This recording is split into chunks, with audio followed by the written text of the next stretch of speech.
Colombia Eólica Costa Afuera es el aire fresco que contribuye en la preservación del planeta y la consolidación de la transición energética justa.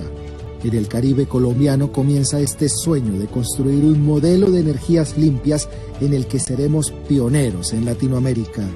La energía del cambio es un viento a favor que recorre nuestros territorios, reafirmando a Colombia como una potencia de la vida.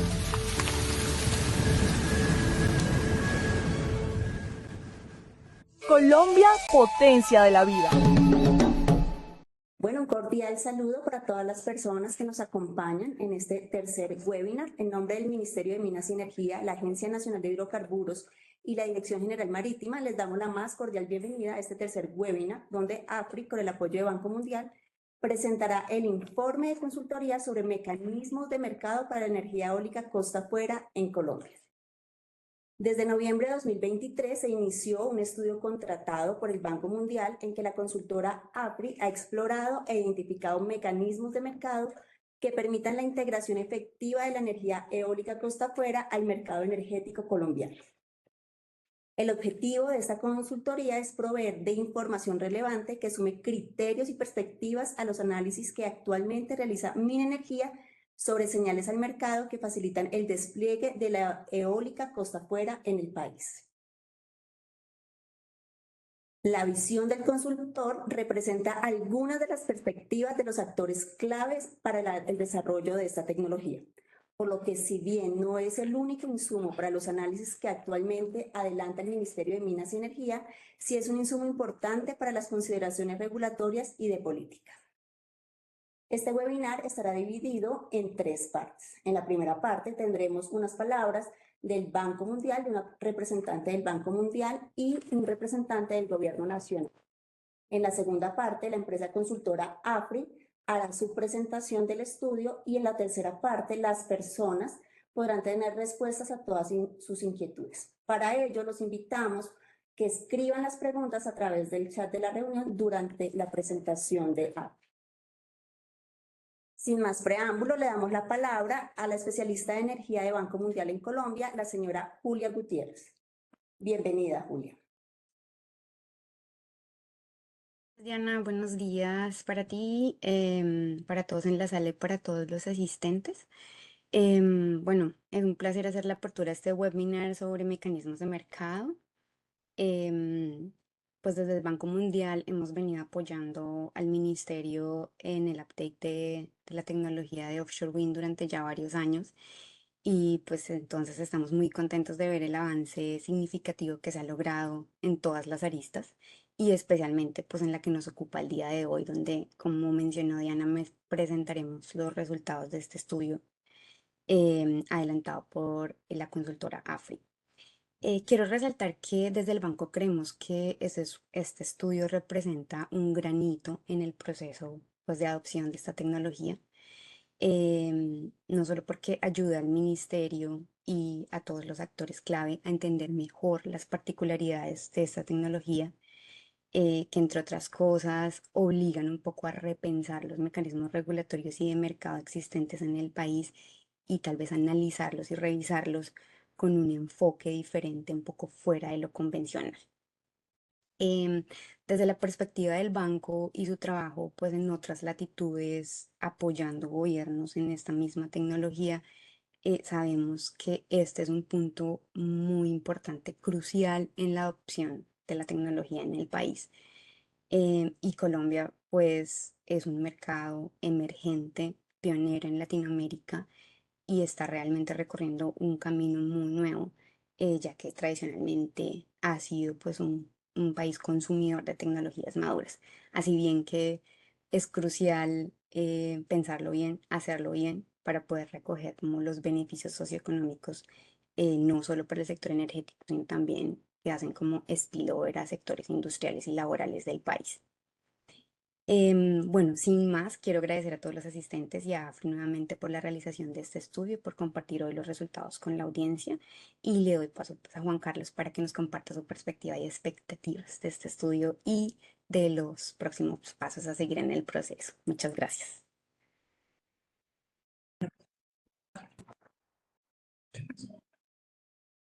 Listo. Muy buenos días a todas y todos y agradecemos pues primero a todos los asistentes a este taller. Para nosotros también es muy gratificante poder dar a conocer los resultados del estudio. Un poco también quisiéramos dar pues como una perspectiva de lo que ha trabajado el gobierno en materia de la integración de la energía eólica al sistema.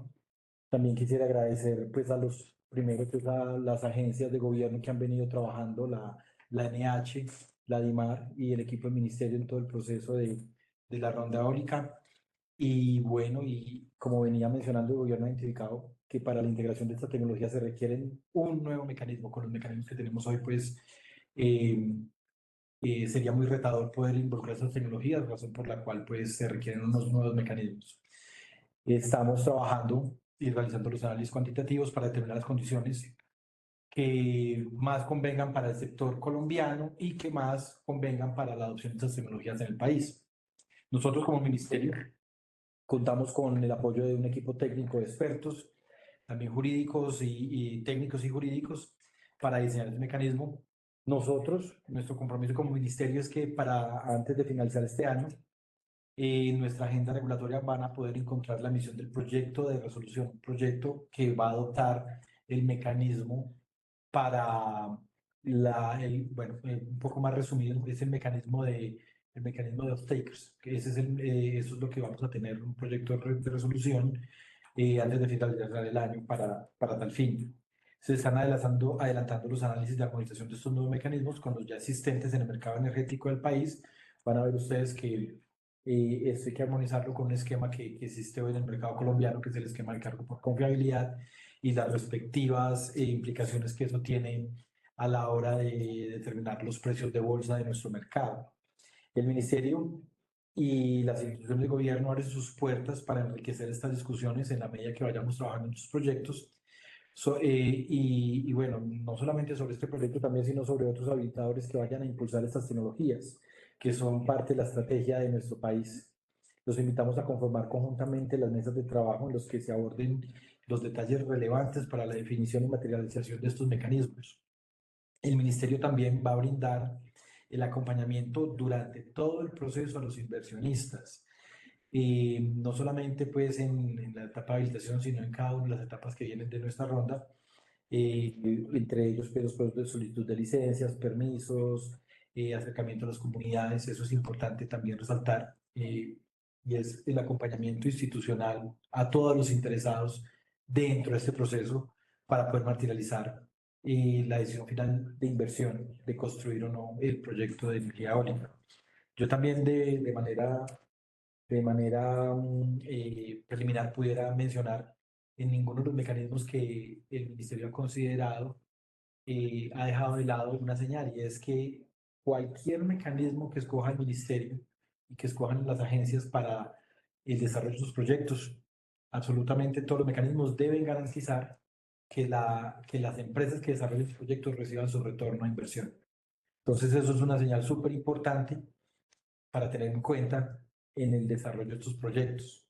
En cuanto a la conexión, de los criterios de acceso a la red, yo algo de esto pude hablar en los talleres pasados, pero trataré pues de ser más resumido en este proceso, y es que en cumplimiento de lo que establece el artículo 4 en su parágrafo primero de la resolución 4284/2022, hay un compromiso de nuestro gobierno para garantizar que la capacidad de transporte y la infraestructura necesaria en nuestro sistema interconectado nacional esté disponible y a tiempo, y las señales también de manera oportuna, para que estos proyectos de energía eólica puedan conectarse a nuestro sistema. Eso es de vital importancia y quiero ser pues, muy claro en eso.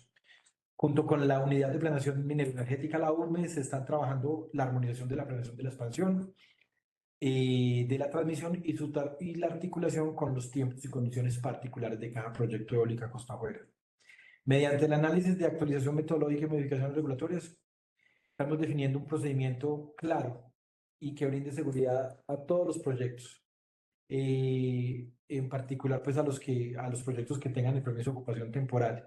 Y estas medidas esperamos poderlas tener consolidadas para la adjudicación de los permisos antes de la adjudicación de los permisos de ocupación temporal.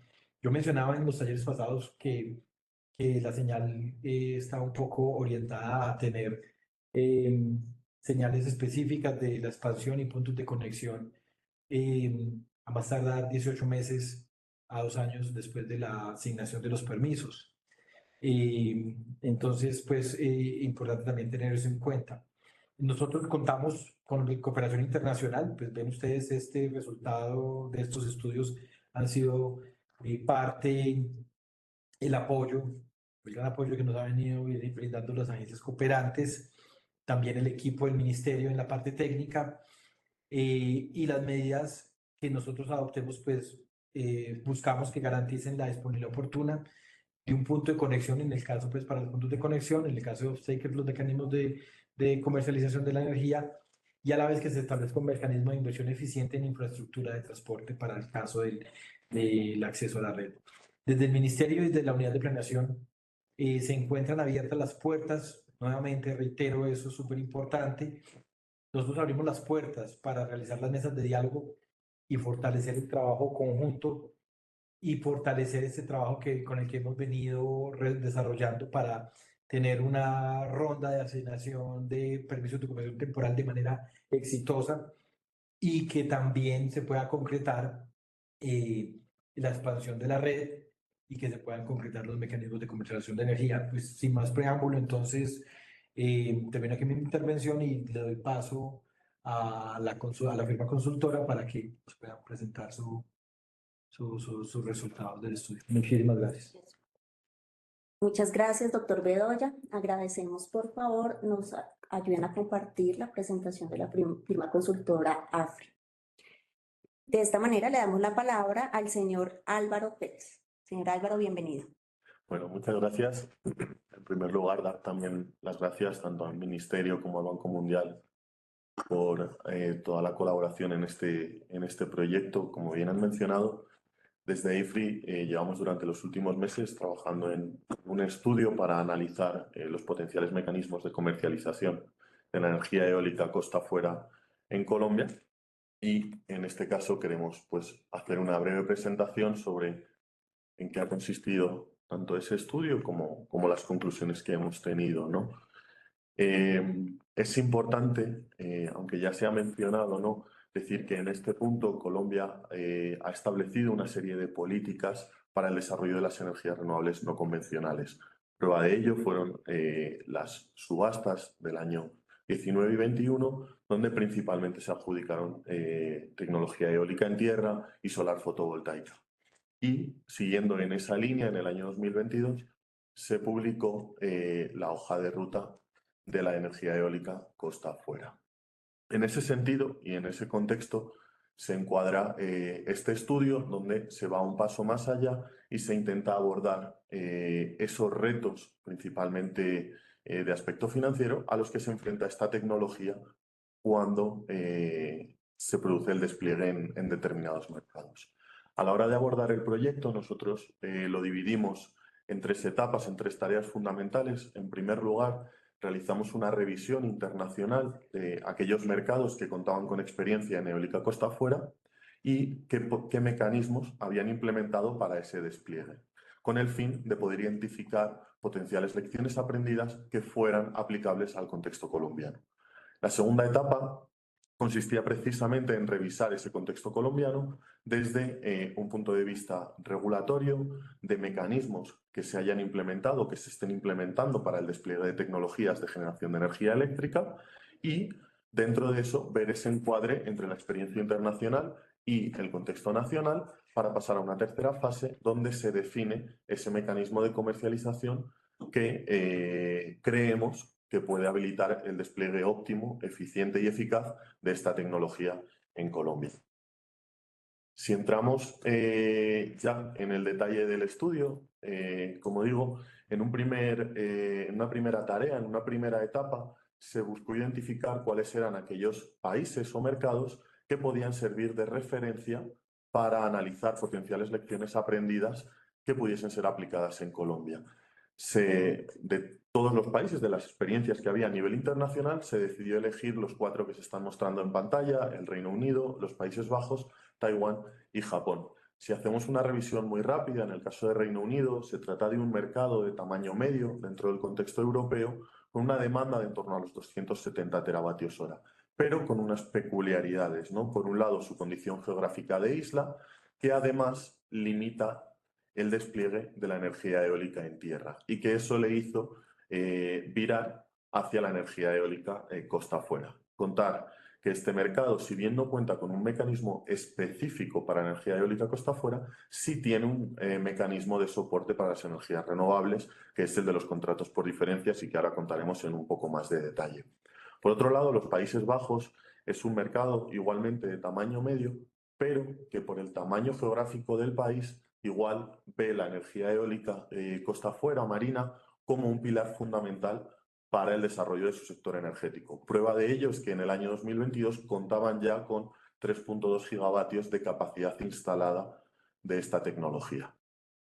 Saliendo de la Unión Europea, tenemos Taiwán. Taiwán es un caso todavía más extremo al del Reino Unido. No solamente es una isla geográfica, también es una isla energética. Y en este momento se encuentra en un punto de transición, apoyado tanto por las instituciones como por reclamos sociales, donde se busca una transición desde la energía nuclear y el carbón hacia las energías renovables y el gas natural. En este sentido, la Oficina de Energía de Taiwán diseñó una estrategia que detallaremos ahora un poco más adelante, basada en 3 etapas. Primero, el desarrollo de proyectos piloto, proyectos de demostración y finalmente proyectos comerciales. Y por último, Japón, muy similar a Taiwán, pero en este caso estamos hablando de uno de los mercados energéticos y de electricidad más grandes del mundo. Estamos hablando de que en el año 2022 tuvieron una demanda cercana a los 1.000 teravatios hora, con una punta de demanda de 160 gigavatios. Esto hace que, sumado a su condición geográfica, a sus limitantes geográficos, las necesidades de energía de Japón y de diversificar su matriz son muy amplias. En este sentido, el Ministerio de Economía, Comercio e Industria desarrolló un plan para el despliegue de esta tecnología basado en 2 mecanismos de soporte, de comercialización, que igualmente veremos más adelante. Simplemente aquí una pincelada sobre el sistema eléctrico de cada uno de los países. Si comenzamos primero con Reino Unido, aquí me gustaría hacer una puntualización. Cuando hablamos de Reino Unido como mercado eléctrico, realmente nos estamos refiriendo a la isla de Gran Bretaña, puesto que Irlanda del Norte hace parte de un sistema junto con Irlanda del Sur, inclusive tienen operadores del sistema de transmisión y distribución diferentes. Bien, hecha esta aclaración, comentar que el sistema eléctrico de Reino Unido, como se puede ver en la gráfica, depende principalmente del gas natural, con apoyo de la nuclear, y interesante es ver cómo en los últimos años el carbón ha sido reemplazado por tecnologías renovables. En este sentido, en la gráfica de abajo, vemos cómo para el año 2022 Reino Unido contaba ya con 6 gigavatios de capacidad eólica costa afuera instalado. Mencionar, como se ha dicho antes, que Reino Unido no cuenta con un mecanismo específico para la energía eólica costa afuera, pero sí cuenta con un mecanismo para el apoyo de renovables. Y adicional a eso, cuenta con un plan y con unos objetivos de instalación de esta tecnología muy ambiciosos, que apuntan a 50 gigavatios instalados para el año 2030. Respecto al mecanismo que implementó el Reino Unido, es un mecanismo de contrato por diferencias, donde los desarrolladores privados firman un contrato con una entidad gubernamental, en este caso la Low Carbon Contract Company, quien se encarga de actuar como contraparte y como garante de estos contratos. En este sentido, el contrato por diferencias se presenta como una herramienta para garantizar para dar visibilidad y garantizar unos ingresos estables a los desarrolladores, mientras que por otro lado también ofrece una cobertura a la demanda, a los consumidores, puesto que si el precio spot se encuentra por encima del precio del contrato, son los desarrolladores quienes tienen que devolver ese sobrante al sistema, y es la demanda quien se beneficia. Otro punto adicional y muy importante a mencionar en el éxito del despliegue de esta tecnología en Reino Unido es precisamente el acuerdo público-privado que se ha producido y que se materializó en el acuerdo del sector para la energía eólica costa afuera, donde tanto el sector público como las empresas privadas adquirieron una serie de compromisos para llevar a cabo el despliegue de esta tecnología. Si pasamos al siguiente país, en el caso de los Países Bajos, como ya se ha mencionado, es probablemente por su condición geográfica una necesidad, un pilar, y así lo considera el gobierno, el despliegue de esta tecnología eólica costa afuera. Como podemos ver, este mercado cuenta con una matriz muy diversificada, donde las energías renovables ya tienen un papel muy relevante. Vemos el porcentaje de la energía solar, pero también de la eólica, y complementado con el ciclo combinado con el gas natural. Para el año 2022, este mercado ya contaba con 3 gigavatios de potencia eólica instalada. Estamos hablando de en torno al 5 o 6% de la capacidad instalada. Es relevante. Importante mencionar las particularidades del esquema bajo el que se desplegó esta tecnología, puesto que si bien no se desarrolló con un mecanismo de apoyo específico, sino que más bien el gobierno centralizó las labores de desarrollo de proyectos al inicio o en las etapas iniciales, de tal manera que el gobierno asume la responsabilidad de identificar las zonas donde se puede desarrollar esta tecnología, hacer los estudios de recurso y también llevar a cabo los estudios de impacto ambiental. Todo esto simplifica y acelera todo este proceso y a partir de ahí adjudicó estos proyectos a los distintos desarrolladores privados, quienes en ese momento, cuando una vez fueron adjudicados, se encargaron de pagar el coste de este desarrollo, con la ventaja de que al realizarlo de una forma centralizada, todo el proceso fue más rápido, más eficiente y más eficaz. Saliendo de nuevo de la Unión Europea, tenemos el caso de Taiwán.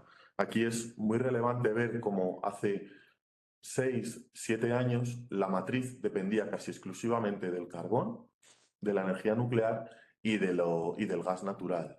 Y cómo durante estos últimos años el país ha realizado un esfuerzo muy grande por diversificar esa matriz y vemos el crecimiento que ha tenido principalmente la energía solar. Y como decimos, también empieza a ser incipiente, aunque si bien en etapas más preliminares que los dos ejemplos anteriores, la energía eólica costa afuera, donde ya cuentan con 750 megavatios de capacidad instalada. En este sentido, Taiwán ha hecho público un plan muy ambicioso con el que esperan para 2025 tener 5,6 gigavatios de capacidad instalada, pero para el año 2050 contar con entre 40 y 55 gigavatios. En este sentido, Taiwán, al estar en unas etapas más preliminares, ha optado por un esquema de feed-in tariff o de tarifa, donde los generadores eólicos directamente reciben un precio fijo por la energía que generan, eliminando cualquier tipo de exposición o de volatilidad al mercado. Estos contratos se realizan entre los desarrolladores privados y la empresa pública estatal Taipower, quien es el único suministrador en el país. Bien. Además, es importante mencionar que esta tarifa o estos contratos tienen una duración de 20 años. Sin embargo, el gobierno se reserva el derecho año a año de modificar, incrementar o rebajar esta tarifa en función de distintas variables macroeconómicas que puedan afectar al coste de producción de esta tecnología, ya sea la propia inflación, costes de tecnología, costes de mantenimiento, etcétera, etcétera. Y lo más importante es la visibilidad que ha dado Taiwán al desarrollo de esta tecnología, puesto que ha desplegado un plan de subastas para los próximos 10 años, entre el 26 y el 35, donde año a año se van a subastar 1,5 gigavatios, lo que va a totalizar 15 gigavatios de energía eólica costa afuera instalada en los próximos 10 años. Por último, Japón, que si bien es el país de los 4 que se encuentra en una etapa más preliminar, como podemos ver ahí, para el año 2022 contaba con 139 megavatios de capacidad instalada. Interesante mencionar que 5 de esos megavatios ya eran de energía eólica flotante y no solamente anclada al lecho marino, como suele ser la norma en estos proyectos, ¿no? De nuevo, el gobierno de Japón ha hecho una serie de anuncios, ha publicado una serie de objetivos ambiciosos para el despliegue de esta tecnología de 5,7 gigavatios para el año 2050. En ese sentido, ya se han realizado 3 subastas con 2 tipos diferentes de mecanismos y se han adjudicado un total de 1,7 gigavatios de capacidad. Respecto a los mecanismos, importante mencionar cómo Japón transicionó desde un esquema de feed-in tarifa hacia un esquema de feed-in premium, donde ya no se garantiza una tarifa fija, sino se garantiza un premium, un adicional sobre el mercado.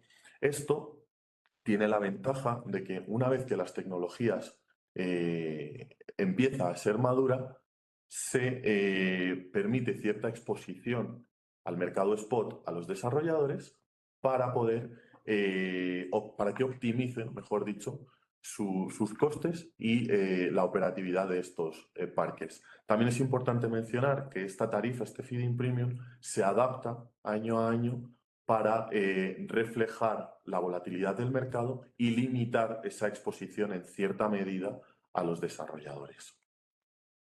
De esta experiencia internacional, en última instancia, nos llevamos 4 puntos fundamentales que son los que mencionamos ahí.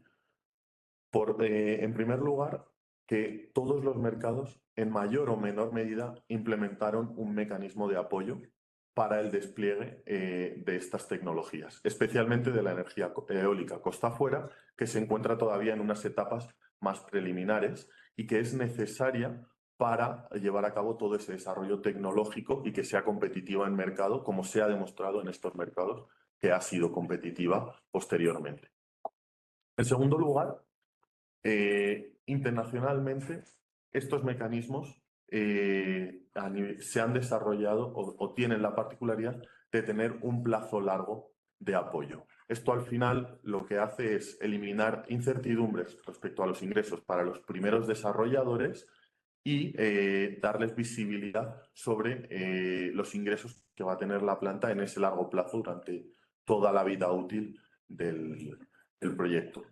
Entre esos mecanismos destacamos 3 que ya hemos ido mencionando. El feed-in tariff, la tarifa fija, el feed-in premium o ese adicional sobre el mercado y el contrato por diferencias.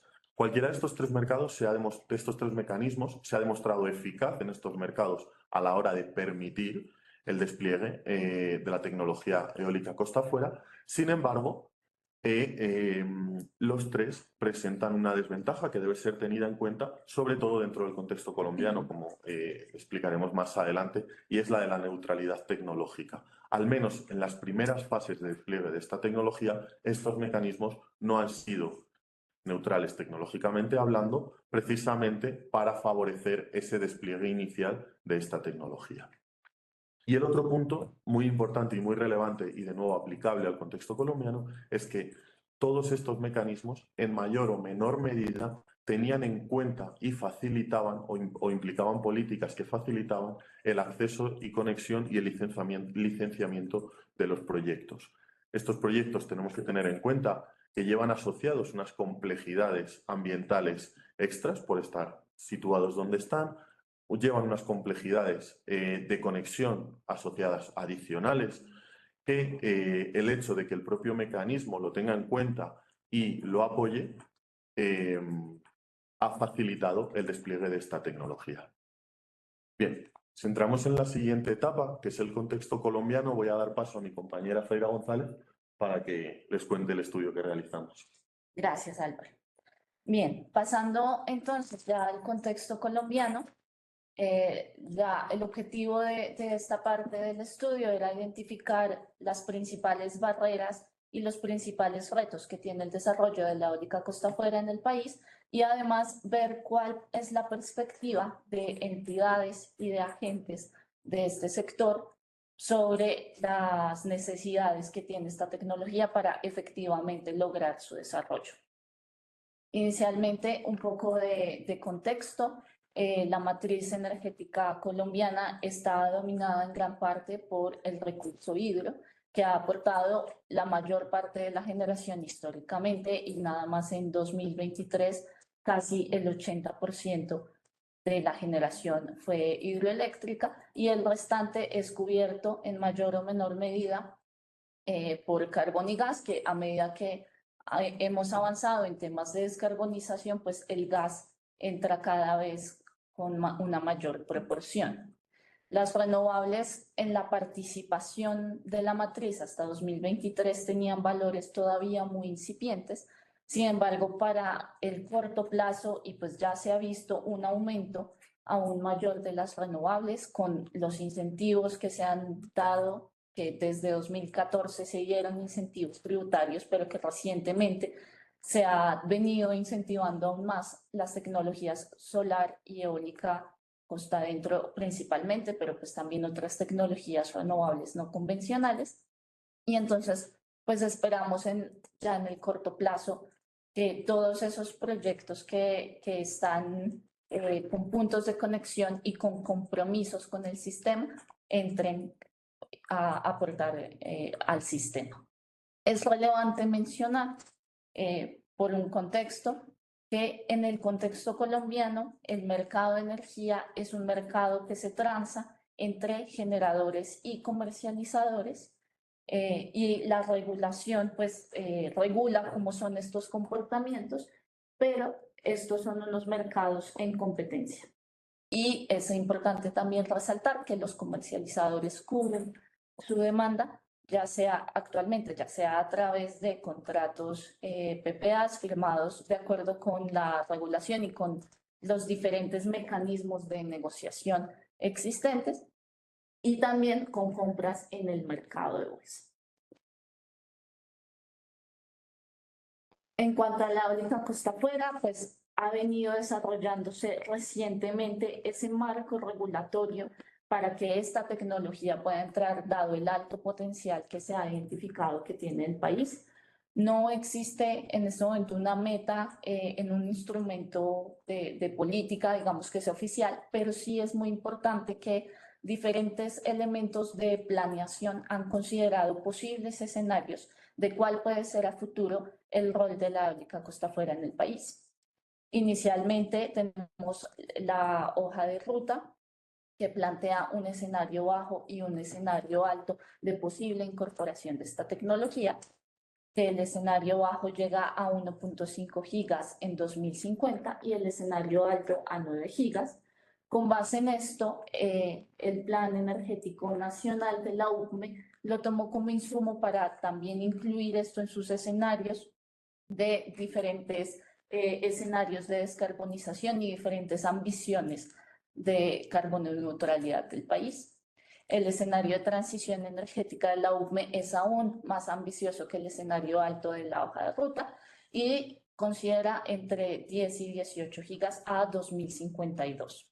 Y por otro lado, los documentos preliminares de la hoja de ruta de transición energética justa que publicó inicialmente este gobierno muestran también unas metas a 2040 y a 2050, incluyendo esta tecnología como uno de los pilares importantes de la futura descarbonización.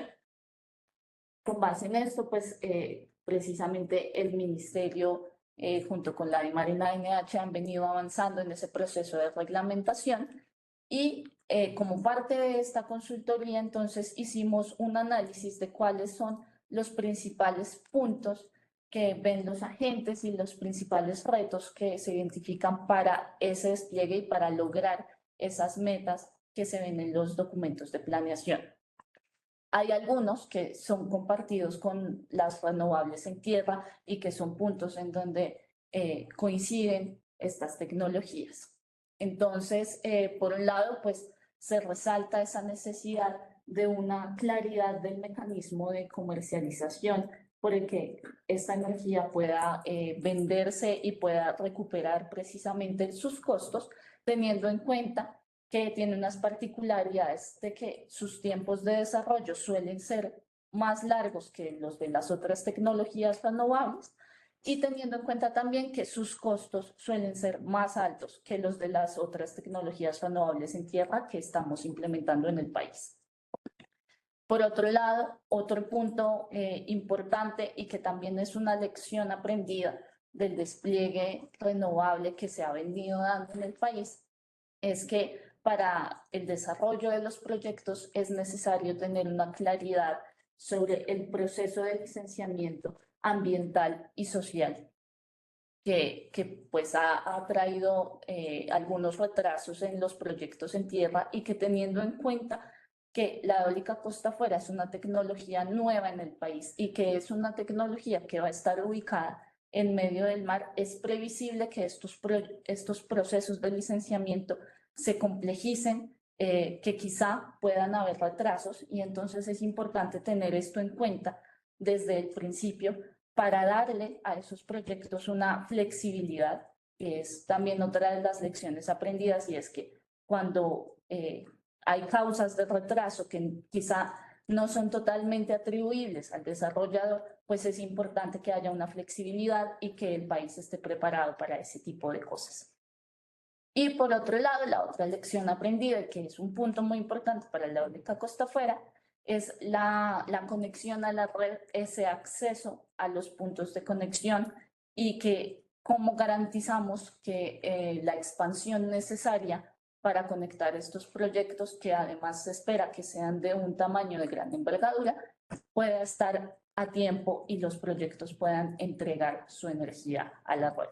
Y cómo coordinar entonces esa generación y esa transmisión. Estos pues son puntos comunes con otros proyectos en el país, pero que esas lecciones aprendidas nos permitirían anticiparnos y le permitirían a Colombia anticiparse para adoptar la eólica costa afuera, teniendo esto en cuenta. Bien, en Colombia, entonces actualmente los mecanismos adicionales al mercado de energía mayorista que están implementados para las diferentes tecnologías son el cargo por confiabilidad y las subastas de contratos de largo plazo. Por el lado del cargo por confiabilidad, a manera de contexto, es importante mencionar pues que este es el mecanismo que ha implementado el país para garantizar la disponibilidad de energía en periodos de escasez hidrológica, como por ejemplo el fenómeno del Niño, y de esta manera remunerar a las plantas que presten este servicio y que tengan esas obligaciones de energía firme, remunerar esa disponibilidad para prestar energía en las condiciones críticas. El cargo por confiabilidad asigna entonces a cada tecnología su energía firme, su ENFIC, establecido de acuerdo con la regulación, y con base en esto es que se establece la energía firme que puede proveer cada uno. En el contexto de renovables, por la intermitencia y por la variabilidad del recurso, pues la ENFIC tiende a ser relativamente baja comparada con otras tecnologías, por ejemplo, como la térmica o incluso la hidro. Y entonces de esta manera lo que vemos es que para las renovables, el cargo por confiabilidad no es su principal fuente de ingresos, es un ingreso complementario, pero su principal fuente de ingresos pues sale de la venta de la energía y en general pues de los contratos que firman a largo plazo. Es importante pues mencionar que hay unas subastas periódicamente y que para plantas nuevas este ingreso es de 20 años, por lo cual pues es un ingreso atractivo para los inversionistas, y que las plantas existentes también tienen su mecanismo de asignación administrada para la asignación de OEFs. Finalmente, pues a manera de contexto, mencionar que la última subasta fue recientemente y cerró en $18.2 aproximadamente. En cuanto a las subastas de largo plazo, que son este otro mecanismo que mencionábamos, estas subastas surgieron para promover las energías renovables y para facilitar su financiación, dando ese espacio en el que pudiesen encontrar unos contratos de largo plazo con una duración suficiente para que el proyecto fuese bancable. Una de las características interesantes de este tipo de subastas es que la demanda tenía una participación activa, así como por supuesto la oferta, y de esta manera se cruzaba la disposición a pagar de la demanda y el valor de la energía que necesitaba el generador para firmar estos contratos. Una de las principales lecciones aprendidas de estas subastas es que la asignación obligatoria de contratos a la demanda trae unos riesgos de contraparte y unos riesgos legales que han puesto en dificultades a algunos generadores, y también que el esquema de garantías vale la pena revisarse para ver qué riesgos realmente se están cubriendo, tanto del lado de la demanda como del lado del generador, de tal forma que ninguna de las partes quede descubierta y que el mecanismo sea robusto. El decreto base para estas subastas fue declarado nulo recientemente.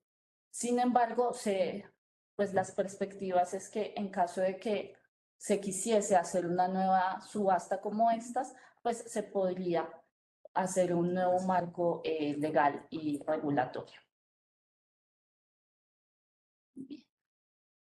Bueno, antes de pasar a lo siguiente, mencionar aquí también importante que una de las lecciones aprendidas respecto de las subastas tiene que ver con lo que ya habíamos mencionado de la flexibilidad de la fecha de operación en las plantas, dado que puede haber precisamente unos factores fuera del control de los generadores que cause algunos retrasos y que pongan problemas el proyecto, a la vez que hay que tener en cuenta pues cómo cubrirá la demanda en esos casos de retrasos.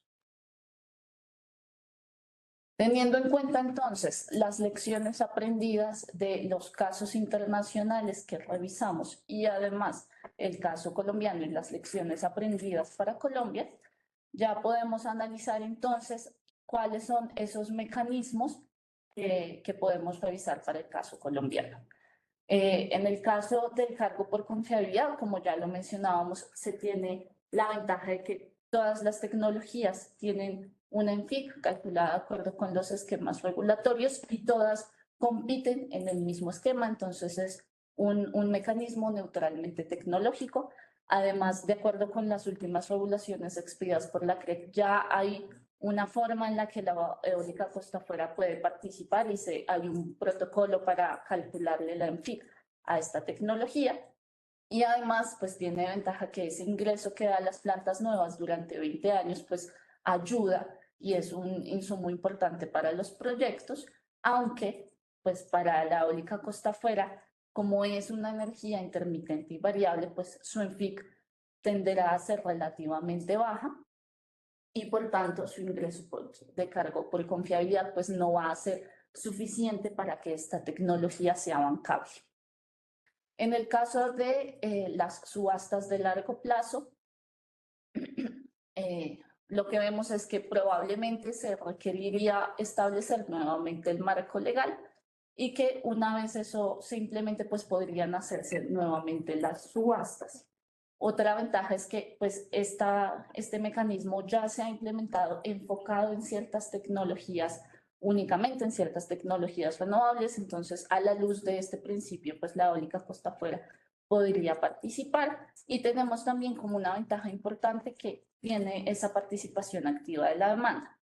No obstante, teniendo en cuenta que la eólica costa afuera tiene unos costos superiores que las otras tecnologías y unos costos que pueden ser superiores a la disposición a pagar de la demanda, la participación de la eólica costa afuera en estas subastas llevaría a que no haya una asignación de esos contratos porque no habría un cruce entre la disposición a pagar y el valor de la energía que necesita esta tecnología.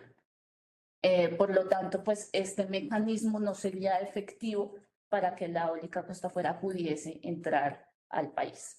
Y entonces, partiendo de esta base de que no tenemos en estos mecanismos el soporte suficiente, necesitamos encontrar un nuevo mecanismo de apoyo. Y ahí es donde miramos los mecanismos de los casos internacionales. Por un lado tenemos el contrato por diferencias de una vía o también llamado feed tariff. De manera general, explicar qué consiste en garantizar un precio mínimo para la energía que venda la eólica costa afuera y entonces en esta medida si el precio del mercado está por debajo de ese precio mínimo o de ese strike price, la demanda debería aportar esa diferencia con el fin de que reciba el strike price. Y si el precio del mercado es superior al strike price, los generadores se ganarían ese ingreso adicional. Pues tiene las ventajas de que permite entonces dar una estabilidad y una certeza de los ingresos durante un largo plazo a los generadores y por tanto permite la bancabilidad de estos proyectos. Tiene también una flexibilidad en la fecha de entrada en operación tanto para la demanda como para la oferta, porque empezaría a pagarse ese apoyo únicamente cuando el proyecto realmente empiece a generar energía y a entregarle energía a la red, y entonces de esta manera se evita que la demanda haga pagos anticipados. Y además, pues puede ser enfocado a ciertas tecnologías de acuerdo con los objetivos y con las tecnologías que se quiera incentivar. Una posible desventaja es que hay una incertidumbre sobre cuál es ese monto específico de apoyo que se necesita y que debe dar la contraparte, porque depende entonces de cuál es ese precio de bolsa y del nivel del precio de bolsa en un momento específico. Otra desventaja es que la demanda aquí no recibe ningún beneficio, no recibe ninguna compensación en épocas en las que el precio de bolsa esté muy alto. Y desde el punto de vista de los principios que han regido el mercado eléctrico colombiano, pues una desventaja es que este esquema pues no es neutralmente tecnológico porque se orientaría a esas tecnologías que requieren un apoyo adicional al mercado que ya existe. Tenemos, por otra parte, el CFE de 2 vías, que es similar al CFE de una vía, pero en este caso, si el precio de bolsa es mayor que el strike price, el generador devuelve ese excedente y es un alivio que podría percibir la demanda en épocas de precio alto, que pues en Colombia suelen ser las épocas de sequía. Entonces, pues es una forma de compensación que tiene la demanda. Esa es una de las principales ventajas que tiene este mecanismo, y así como el CFE de una vía, pues este mecanismo da entonces una certeza de cuánto va a ser ese ingreso por la energía generada y permite entonces la bancabilidad de estos proyectos, así como se puede enfocar a las tecnologías que queramos incentivar específicamente. Y se reitera entonces pues que igual este elemento, por esa misma característica, no es neutralmente tecnológico. Y por otro lado, entonces tenemos el feed-in premium, que como igual explicaba Álvaro hace un momento, este es un valor fijo que se le paga a los generadores por encima del precio del mercado, y este premium pues puede ser constante en el tiempo, como está ilustrado en la gráfica, o también puede depender del nivel del precio de bolsa para determinar exactamente ese valor. Aquí una de las ventajas es que al ser un valor fijo, hay una certeza sobre cuál es ese monto económico que debe dar la contraparte para los generadores. Del mismo modo que en los casos anteriores, este apoyo únicamente empezaría a pagarse al generador cuando efectivamente empiece a entregar su energía a la red, y pues se puede enfocar también a las tecnologías que requieran ese apoyo. Y una desventaja importante es que al estar los ingresos ligados a la volatilidad del precio de bolsa, pues este esquema no provee tanta bancabilidad como si lo hacen los otros esquemas anteriores, porque los ingresos siguen estando sujetos a cierta volatilidad. Finalmente, entonces, para comparar estos tres mecanismos que vimos internacionales, podemos revisar aquí esta gráfica. Es importante mencionar entonces que todos apoyan de cierta manera la bancabilidad del proyecto, aunque en menor medida el feed-in premium, precisamente por el que el ingreso sigue estando ligado a la volatilidad de bolsa. En cuanto a la efectividad para la implementación de la eólica costa afuera específicamente, pues internacionalmente los 3 mecanismos se han mostrado efectivos, aunque el feed-in premium ha sido usado en menor medida. La facilidad de implementación, pues es importante tener en cuenta que en estos 3 mecanismos el nivel es como el mismo en cuanto a lo que necesitan de implementación, ya que se necesitaría desarrollar esos lineamientos de política y el marco regulatorio para implementar cualquiera de los 3 mecanismos. Y finalmente, en cuanto a los costos del sistema, pues los 3 mecanismos implican un apoyo a esta tecnología eólica costa afuera, un apoyo adicional al que el mercado actual le puede proveer y por tanto implican un costo adicional del que actualmente tiene el mercado. Sin embargo, el mecanismo de 2 vías, CFD, resalta porque permite esa compensación de la demanda en tiempos altos y permite entonces que haya una forma en que en tiempos de precio alto la demanda perciba una reducción. Y por tanto, a raíz de esta comparación y teniendo en cuenta las características de estos 3 mecanismos, el resultado es que se recomienda la implementación de un CFD de 2 vías para la eólica costa afuera en Colombia. El diseño y las características que puede tener este CFD pueden variar y Álvaro va a contarnos un poco más sobre cuáles son las conclusiones en cuanto al diseño del mecanismo. Bueno, muchas gracias. Efectivamente, más allá de, como decía Zaira, el propio mecanismo en sí, el contrato por diferencias de 2 vías, realmente lo que se identificó tanto en el estudio internacional como en el nacional, como en las conversaciones con todo el sector energético colombiano, era que se necesitaban de una serie de medidas adicionales que estuviesen definidas y que estuviesen claras dentro de ese mecanismo, ¿no? En concreto, se identificaron 5 puntos. En un primer lugar, la estructura de la subasta, ¿no?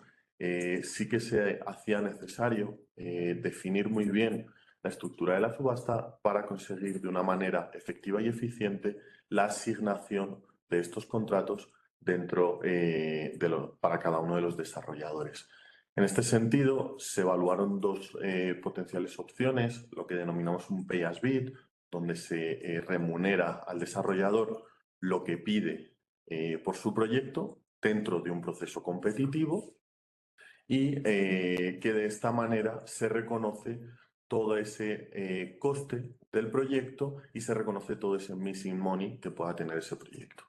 La otra opción era una subasta marginal inversa, más tradicional, donde de esta manera se introduce un cierto incentivo adicional a los desarrolladores a colocarse en esa parte inframarginal del precio finalmente subastado para o con el objetivo de ganar esa renta inframarginal. El siguiente punto que se analizó era la coexistencia entre distintos mecanismos. Dado que en Colombia a día de hoy hay proyectos con las subastas de largo plazo, aunque tienen los problemas que ya ha comentado Zaira, y el cargo por confiabilidad, es importante a la hora de definir el mecanismo que se describa muy bien cómo se va a valorar esta coexistencia entre los distintos mecanismos. Y en este sentido se tomaron 2 posibilidades, que se permitiera o que directamente fueran mutuamente exclusivos. El tercer punto, y quizás este probablemente sea el que más se puso de manifiesto a la hora de las conversaciones con los agentes involucrados, es el del acceso a la red, el de la conexión a la red. Como ya hemos mencionado, el punto o el tema del acceso de conexión, de la conexión a la red, ha sido muy relevante, especialmente en los últimos años por los proyectos renovables que se están desarrollando, y esto es especialmente más relevante todavía para la eólica costa afuera, puesto que, como ya hemos dicho, son proyectos que se sitúan en el mar, donde el punto de conexión es clave a la hora del desarrollo de estos proyectos. En este sentido, nosotros evaluamos o se evaluaron dos posibilidades, dos alternativas. Por un lado, es la de que tener el punto de acceso y conexión garantizado fuese un requisito para poder participar en la subasta, o por otro lado, que para aquellos proyectos que resulten asignados dentro de la subasta se realizase un esquema de priorización o un proceso más rápido para conseguir este punto de acceso. El siguiente punto que analizamos es el de la contraparte.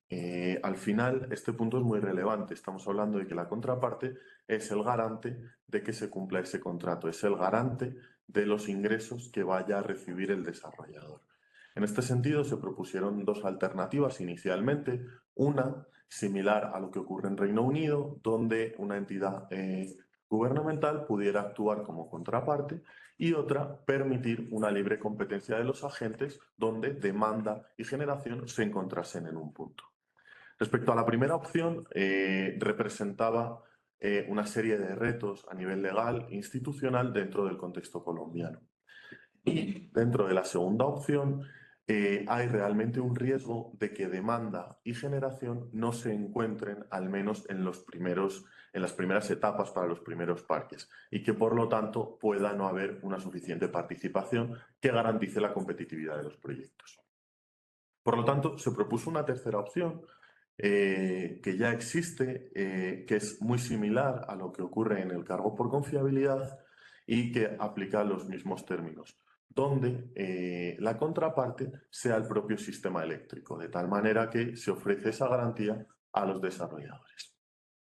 El último punto es cómo se va a pagar este mecanismo, ¿no?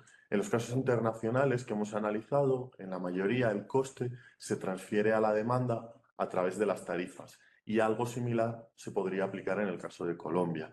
En este caso, esto permitiría que el coste de esta tecnología, cuyo beneficio va a haber o el sistema en su conjunto, se reparta entre todo ese sistema eléctrico y no sean algunos consumidores los que tengan que abordar este coste. Sin embargo, como decimos ahí, esta discusión está muy ligada a la definición de la contraparte. Creemos que realmente tienen que ir de la mano.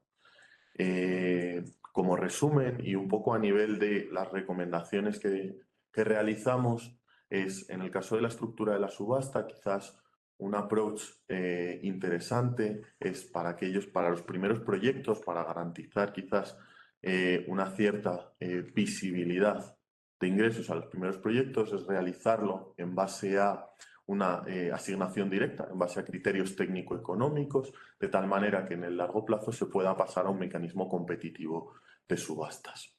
Respecto a la coexistencia, creemos interesante que se podría analizar esa coexistencia entre este mecanismo y el cargo por confiabilidad, puesto que están reconociendo servicios diferentes. De un lado, el contrato por diferencias reconocería esos costes extra que conlleva la eólica costa afuera con los beneficios asociados que lleva, que mencionaremos ahora.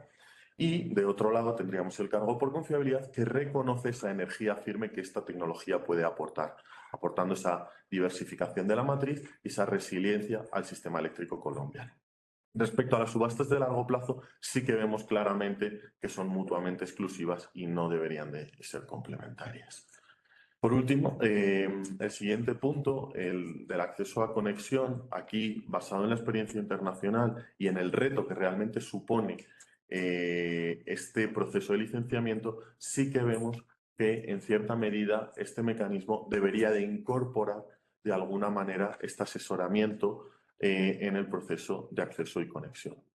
Respecto a la contraparte y al pago del mecanismo, como hemos dicho, están muy relacionados y probablemente sería interesante habilitar un sistema similar al del cargo, al menos para los primeros proyectos, donde el costo de esta tecnología se pudiera repartir entre la demanda, que es quien finalmente va a ver el beneficio de desplegar esta tecnología como conjunto, ¿no? Otros puntos adicionales a estos 5 que hemos mencionado serían el de la indexación. Es importante valorar dónde se quiere poner el riesgo de indexación de moneda, si indexarlo a un índice internacional para darle o eliminar esa volatilidad dentro de los desarrolladores, como pueda ser el caso del cargo por confiabilidad, o si se quiere indexar en moneda local, como fue el caso de las subastas de largo plazo.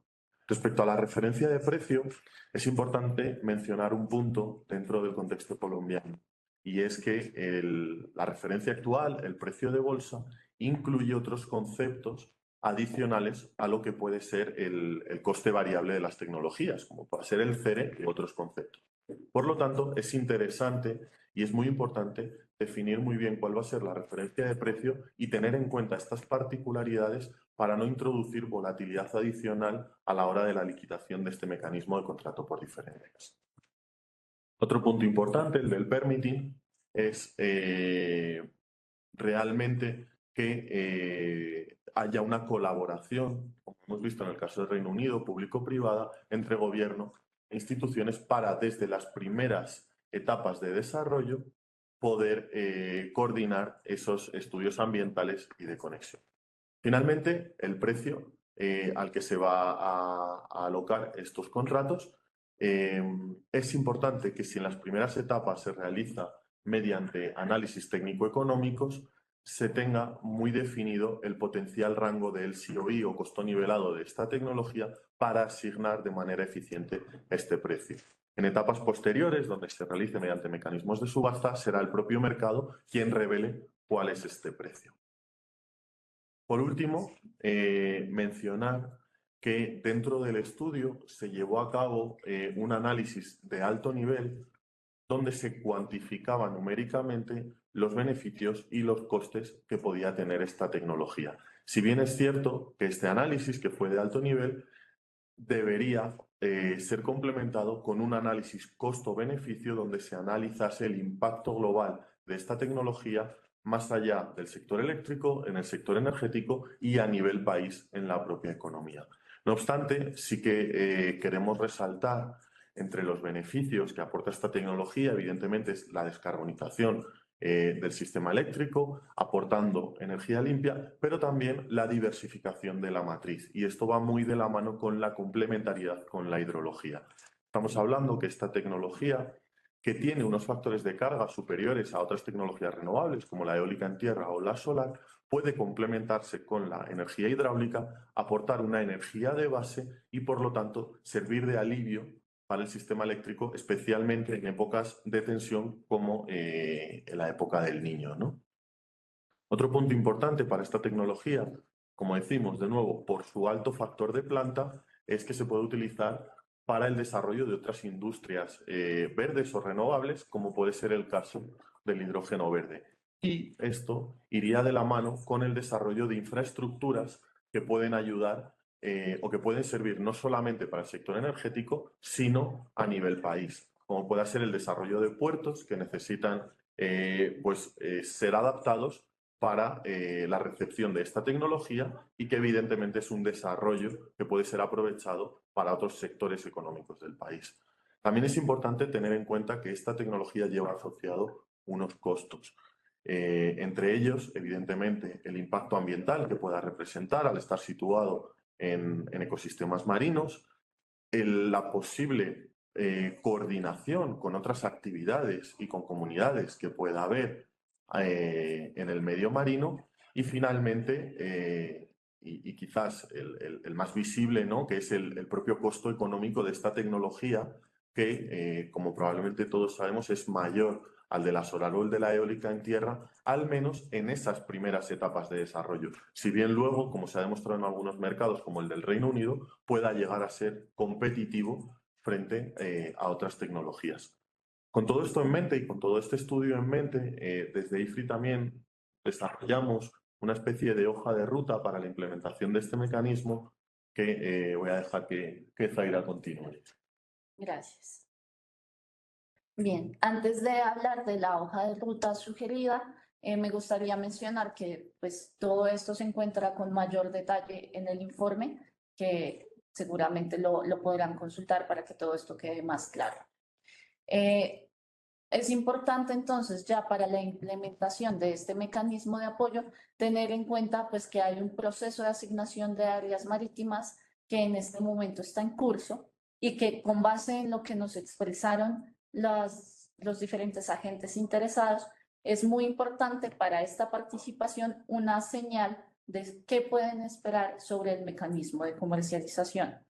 Por tanto, en el corto plazo, se sugiere que antes del cierre de la etapa de habilitación se emita una señal que puede ser general sobre cuál va a ser ese mecanismo de apoyo, que en este caso estamos recomendando el contrato por diferencias, y cuál puede ser ese cronograma esperado ya de implementación de los detalles y la regulación detallada que regirían este mecanismo. En segundo lugar, ya después del cierre de la etapa de habilitación, porque pues es en pocas semanas,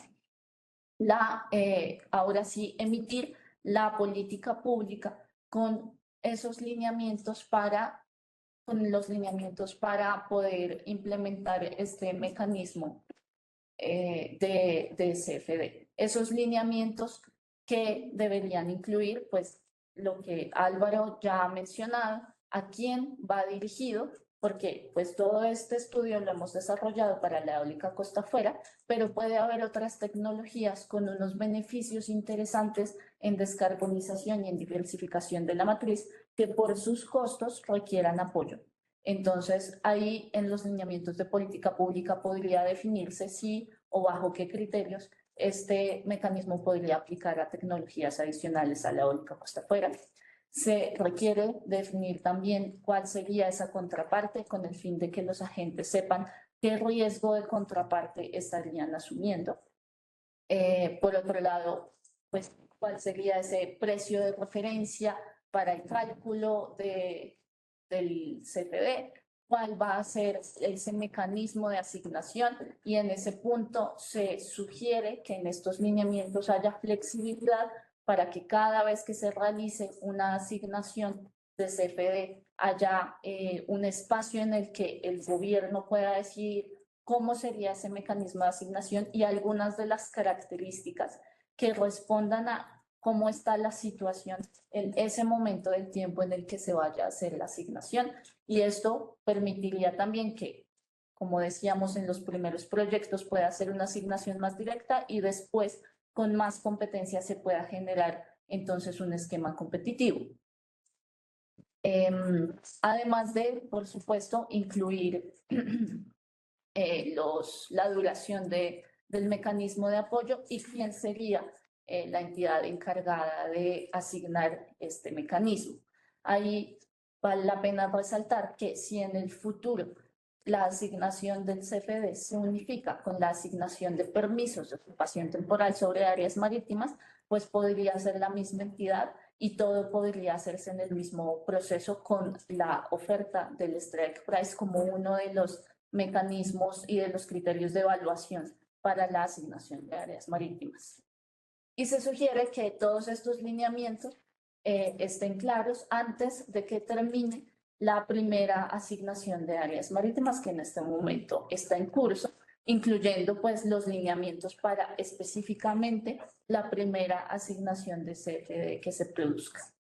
Posteriormente, ya en el mediano plazo, es importante también en el número 4 establecer los lineamientos de política pública referentes a la transmisión y sobre todo la expansión de transmisión para esta tecnología. Entonces, lo que vemos es que podría ser deseable que una vez se haya hecho una asignación de CFD, haya alguna manera de garantizar que estos proyectos efectivamente tengan una conexión cuando estén listos para entregar la energía. Y entonces, para esto se requiere una coordinación importante con la UCME para que tras la asignación del CFD, la UCME pueda evaluar cuáles son las obras que se requieren y hacer el cronograma de la adjudicación de las obras de expansión con el fin de que estén listas cuando se prevea la entrada del proyecto. Y después de tener esto claro, se sugiere ahí que se realice entonces esa primera asignación de CFD teniendo en cuenta los proyectos que hayan sido adjudicados con áreas marítimas. Y en el largo plazo, entonces, un punto que puede ser recomendable es que el proyecto de asignación de áreas marítimas se unifique con la asignación del CFE, como lo comentaba, para que sea competitivo y para que este precio de la energía que necesitan los proyectos sea una variable que sea tenida en cuenta en el proceso de asignación de áreas marítimas. Estos son los resultados del estudio y aquí termina nuestra presentación. Como les contaba, en el documento podrán encontrar más detalles. Bueno, muchísimas gracias a la empresa constructora por su presentación. A continuación vamos a dar espacio en estos 15 minutos, 20 minutos que nos quedan de webinar a las preguntas que se han relacionado a través del chat. Para ello le doy la palabra a Jorge Arturo Pulido, quien será la persona encargada de moderar este espacio. Señor Pulido, bienvenido. Muchas gracias. Bueno, procedemos entonces a leer varias de las preguntas orientadas a los resultados de este estudio que encontramos en el chat y empezamos con la primera, y es ¿cómo ha sido el apoyo en los temas ambientales y para la conexión de proyectos en el contexto internacional?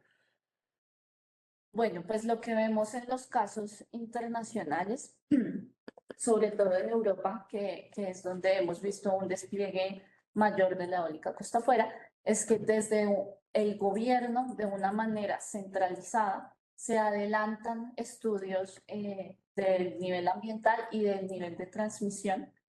Por ejemplo, en el caso de Países Bajos, vemos que al momento de que a un proyecto se le asigna el permiso sobre el área marítima, se le asigna también el permiso asociado ambiental y de conexión, pero el proyecto debe reembolsar los costos al gobierno, los costos de hacer estos estudios. Entonces se facilita mucho el proceso, pero es un costo que finalmente realmente está asumiendo el generador y bueno, así se facilita la entrada de los proyectos. Perfecto. La siguiente pregunta es, en concepto de los expertos, ¿se requiere o recomienda de una ley adoptada por el Congreso de la República? Pues el estudio legal se queda por fuera del alcance de nuestro estudio. Sin embargo, sí se considera que es necesaria una señal de política pública. El nivel de la señal pues tendrá que ser analizado ya posteriormente. Ok. Se indica que el costo de la tecnología eólica costa afuera es mayor que el de otras tecnologías. ¿En el documento de la consultoría hay alguna gráfica o tabla con el costo nivelado de energía que apoye esta afirmación?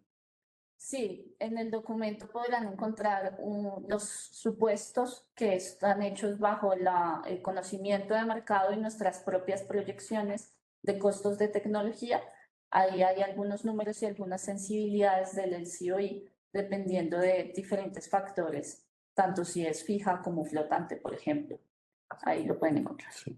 Aquí un punto que me gustaría añadir es cuando la gente, el público puede acceder al documento, es precisamente lo que dice Zaira. Nosotros hemos intentado cubrir un rango de sensibilidades para este costo nivelado, pero siempre teniendo en cuenta que este costo nivelado es un número que depende de muchísimas variables y que muchas de ellas puedan ser subjetivas al propio desarrollador, principalmente la tasa de descuento que se aplique, pero también el factor de planta en función de dónde está previsto, dónde se está estudiando implementar ese proyecto. Nosotros hemos intentado recoger el máximo rango posible de este costo nivelado dentro del estudio, siempre teniendo en cuenta este punto, ¿no? Esta subjetividad que tiene asociado este concepto de costo nivelado. Perfecto. Una siguiente pregunta que recoge como más o menos dos es, la idea es que el mecanismo sea pague lo generado, y la otra pregunta al lado de esta es, la contraparte serían los comercializadores, ¿cómo se cubre la diferencia o la demanda? Bien, el CFE entonces, para recalcar, es un mecanismo que le garantiza al generador un precio fijo de energía y entonces si el precio del mercado, es decir, el precio de bolsa o el precio de bolsa menos los otros variables, está por debajo de ese strike price, la contraparte pondría la diferencia.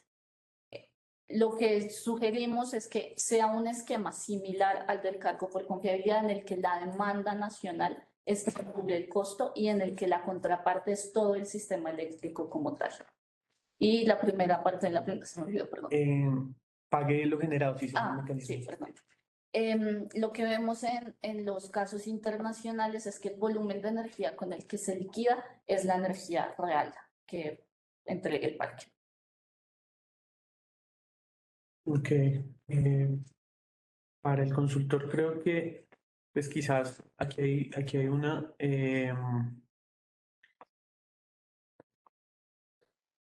¿se define algún nivel de costo nivelado para Colombia y se contrasta con una proyección de costos de generación en Colombia? Bueno, como ya habíamos dicho antes, hay un LCOE proyectado de acuerdo con las diferentes sensibilidades y la información propia de IFRI.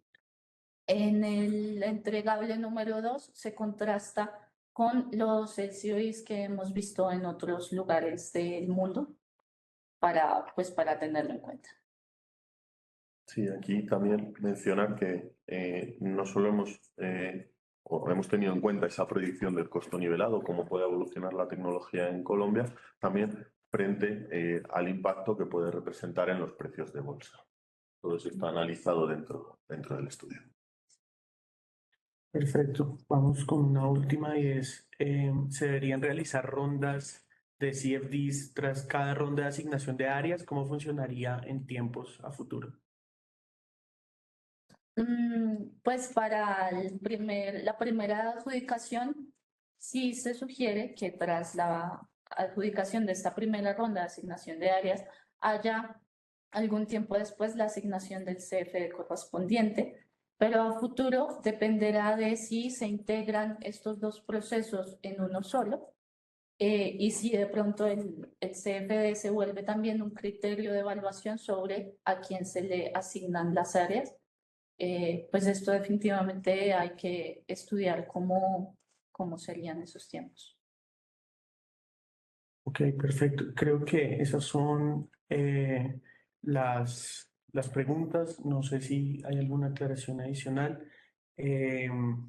Y bueno, Bueno, muchísimas gracias a todas las personas que nos acompañaron. También recibimos varias preguntas relacionadas con la publicación del informe. Este informe será publicado en la semana siguiente a través de medios oficiales. Se les estará informando. Con relación a los roadshow, invitamos a todos los inversionistas que estén interesados en participar de estos espacios bilaterales que escriban el correo electrónico rondaeólicacostafuera@anh.gov.co. Sin más, les damos las gracias. Esperamos tengan un feliz resto de día y hasta la próxima.